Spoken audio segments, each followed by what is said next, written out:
Welcome, everyone, and thank you for joining us today as the Missouri Department of Elementary and Secondary Education's Early Learning section shares the ways the PAT program can stay connected with families as we begin the school year. This webinar is being recorded and will be available on the DESE Parents as Teachers webpage in program information. The webinar will be listed in the recorded webinars box on the main page. Today, all three early learning supervisors, Erin Babb, Gretchen Bearhorst, and myself, Emily Sims, are joined together to provide you with strategies and resources to use as you continue delivering services to families. During the presentation, please send your questions to earlylearning@dese.mo.gov. Be sure to put PAT webinar in the subject line. A short time for questions and answers will be offered at the end of this presentation. For our agenda today, we will discuss methods to support the delivery of the 4 components of PAT: family personal visits, developmental screenings, group connections, and a resource network. Strategies to support a community advisory committee and professional development opportunities will also be reviewed, along with DESE requirements for this fiscal year. As the school year begins, it's important to remember districts must continue to provide all 4 components of the Parents as Teachers program. As parent educators provide services, health and safety should remain a priority for the families being served and yourself. Parent educators should consider requirements from the district supervisor and administration and local health department, as well as guidance from the city or county where services are provided. During this time, parent educators should continue to meet the needs of families and children being served and remain flexible in sharing information and resources. Services may be provided virtually or in person, with additional information shared by email, mail, or contactless drop-off. We continue to partner with the Parents as Teachers National Center to provide a consistent message around the delivery of PAT services to families. All family personal visits have required documentation listed in the ECDA Administrative Manual. There are 3 types of reimbursable visits parent educators can provide to families: interactive video conferencing, telecommunication, and in-person visits. Let's take a look at these 3 options more in depth. The first type of visit is interactive video conferencing, or IVC. These visits require a device with a camera that allows for 2-way visual interaction between the family and parent educator. A benefit to using IVC visits is the ability to observe parent-child interactions. This type of visit may require additional preparation for the family and parent educator. Information on preparing the family for IVC visits is available in the COVID-19 Resources tab on the Parents as Teachers National Center webpage. Reimbursable visits include the 3 areas of emphasis: deliver substantial information and offer time for reflection. Parent educators should respond to the needs of the family and program and focus on the content of the visit. The next type of visit is telecommunication visits.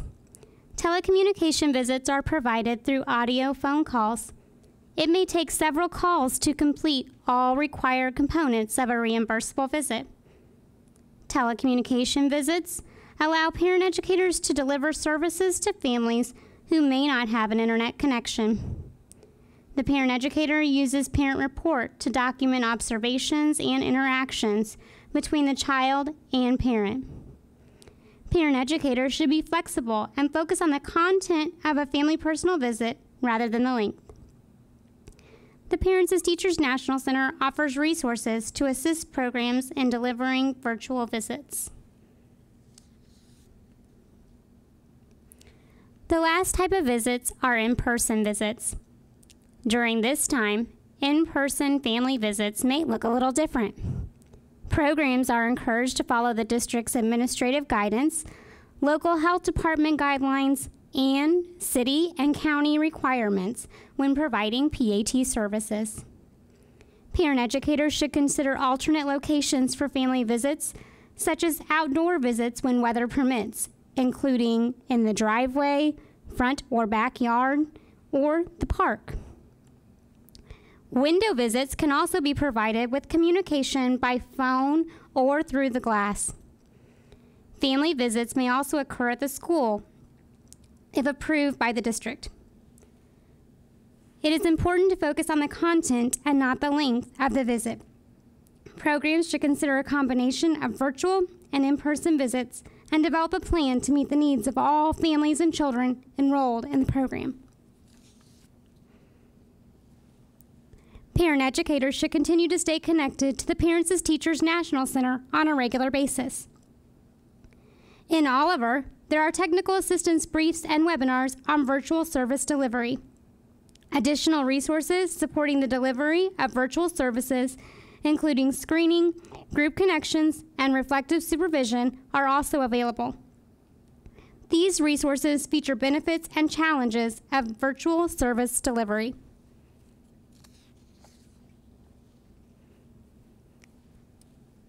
Let's move on to developmental surveillance.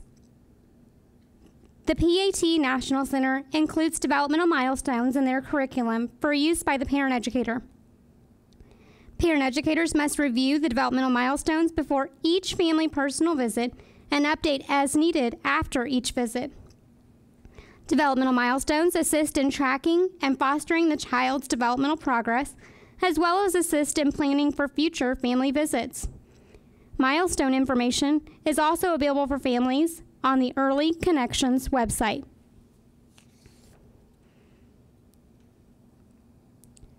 Developmental screenings should be offered to all children participating in the PAT program. A complete developmental screening includes a child health record, developmental and social emotional screening instrument, and child screening summary in order to claim reimbursement. Parent educators providing in-person developmental screenings should consider guidance on health and safety. Developmental screenings provided in person must include a functional hearing, vision, and dental screening. If providing the screening virtually, the functional hearing, vision, and dental screening are waived.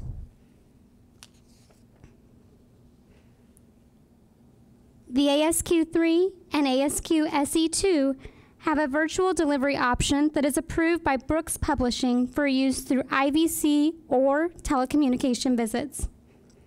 The Parents as Teachers National Center and Ages and Stages website offer virtual screening information to assist in the process.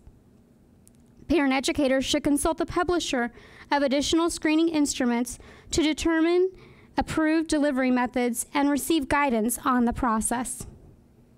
I'm now going to hand it off to Gretchen, who's going to talk about connecting families to group connections and a resource network. Thanks, Emily. Let's talk about how families can network through group connections. Group connections can be provided virtually or in person.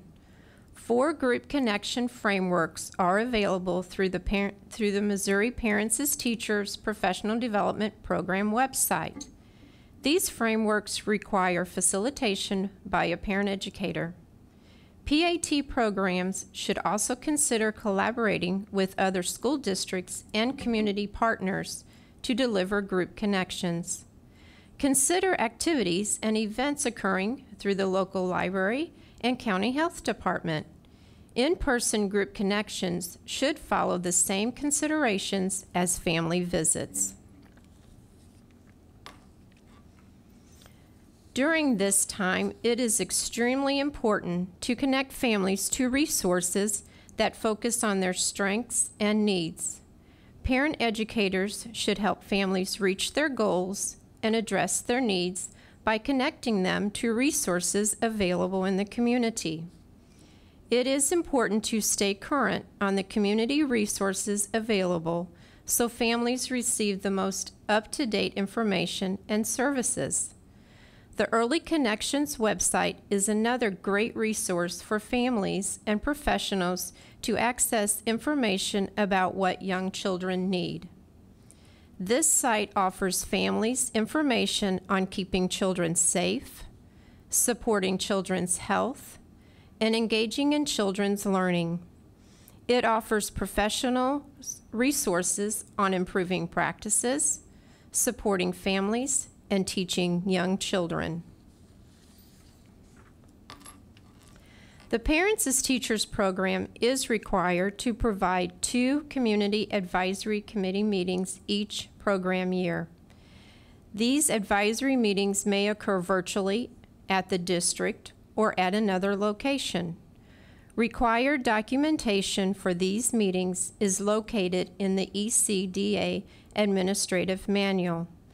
Parent educators should use these meetings to assist in recruitment activities and to stay informed about community service, events, and resources. As we move on to strategies for parent educators, there are several ways parent educators can stay connected to updated information and support. Resources, program guidance, and information on virtual and in-person service delivery, including opportunities for professional development, are available through DESE, PAT National Center, Missouri PAT Professional Development Program, and MOPADA. Information on how to stay connected to these entities will be available after the recording. Professional development is important for parent educators, especially as we navigate new PAT service delivery options. Parent educators are required to complete 20 hours of professional development each program year that aligns with their professional development plan. Professional development should come from a variety of sources and must correlate to the 5 PAT core competency areas and also align with the district's goals. Training should be selected by the parent educator and PAT supervisor to assist in achieving goals for the individual and/or program. Recommended sources are available in the ECDA Administrative Manual.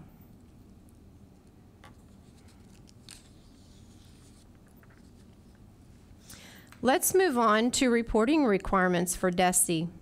A PAT invoice and payment request must be completed and submitted to DESE in EPEGS by October 1st, December 1st, and March 1st of this program year. If the district missed the October 1st submission deadline, a payment request should be submitted by November 1st. This is to ensure reimbursement for services provided and also to assist the district in tracking allocation. School districts are required to report parent educators in the October cycle of core data. Reporting must be completed by the end of this month, and parent educators must have a current curriculum subscription with the PAT National Center to avoid delays for invoicing and submitting payment requests. I'm now going to turn it over to Erin, who will share questions that have come in throughout the webinar. Thank you, ladies. Please continue to send your questions to earlylearning@dese.mo.gov. If we don't get to your question here, your early learning supervisor will reach out to you directly. This first question is about family personal visits. Emily, can you take this? Yes. Okay, great. Here's the question. If I complete a virtual visit and the child wanders off during the activity, is that visit reimbursable? The visit should be designed to include parent-child interaction observations. If the child does not wish to participate in the activity, the parent educator should encourage the family to engage in the activity outside of the virtual visit and reflect on how it went at a later time. Remember, for a visit to be reimbursable, all components must be completed. This may take more than one visit. Great, thanks, Emily. Here's another one for you about family personal visits. I'm providing in-person visits, but if a family calls and reports that the child is not feeling well, can I complete a virtual visit or telecommunication visit with the family instead? Virtual and in-person visits are reimbursable. Circumstances with families may change at the last minute. It's important for parent educators to remain flexible and allow your districts and programs policies to follow. As long as all components of the visit are delivered, it can be counted for reimbursement. Thanks, Emily. Now we have a couple of questions about group connections. Gretchen, these are for you. Here's the first question. I want to provide an in-person group connection. Can I limit the number of families invited to maintain social distancing? Yes, that is certainly a program decision. Your program will need to ensure that any in-person group connections provided are following your district's current procedures and guidance. Great. Gretchen, here's another one about group connections. We are looking at providing virtual group connections. Do all of the components of group connections need to be in place for it to count? What are the requirements for documenting attendance? Okay, the requirements for group connections are the same whether they are delivered virtually or in person. Please refer to the ECDA Administrative Manual for the group connection requirements, which includes the planning guide and record, handouts, and a sign-in sheet. Attendance is required regardless of the delivery method. Remember, if your program is partnering with an organization such as the local library, the PAT program is still responsible for documenting attendance. Thanks, Gretchen. I think the next one was covered in the presentation, but I'll direct this one to you as well, Gretchen. When is the next required invoice and payment request due? What happens if I miss the October 1st deadline? Okay, if your district missed the October 1st submission deadline, an email was sent out directing districts to submit by November 1st. The next required submission date is December 1st. As we begin to move into the months of November and December and the holiday season, programs will need to plan accordingly for invoicing and submitting payment requests. The Early Learning section strongly encourages programs to invoice and submit payment requests on a monthly basis.